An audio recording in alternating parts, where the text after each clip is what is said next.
How many times have you watched a paddler lift their head during a roll attempt only to hear someone yell, "Keep your head down"? Lifting of the head is often a symptom of a much different problem, resistance on the blade. To fix this, we first want to make sure that the student has a clear understanding of what we mean by resistance. So I'm going to pin the bow of his kayak and ask him to take a stroke over here so that he can feel the pressure on the blade. Next, I'm going to ask him to do the same thing, but this time a third of the way into the stroke, I want him to move his back hand into the perfect finish position for a roll.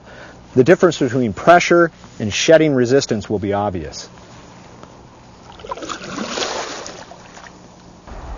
Here's a drill I like to use to reinforce muscle memory in the back arm. I'll put mild resistance on the paddle shaft here and ask them to twist this back arm up into the exaggerated finish position of the roll. Resistance can start as early as the setup. Any kind of a climbing blade angle can prevent the paddler from being able to move out in the desired direction. Remember, if you feel resistance, shed it. Try this.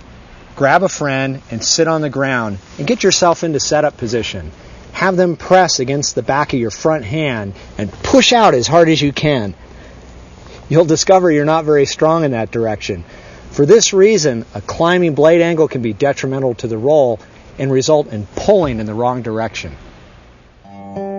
Think of floating the paddle across the water with a neutral blade angle.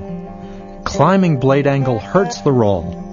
Climbing blade creates resistance and leads to pulling down on the blade, pushing on the feet, and leaning way back.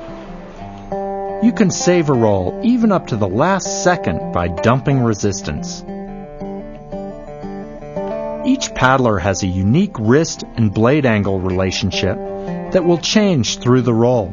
Rather than dictating a wrist position in the setup, we prefer the student focus on finding the sensation of no resistance throughout the sweep. We teach to control the blade angle with the backhand. However, controlling with the front hand is also acceptable.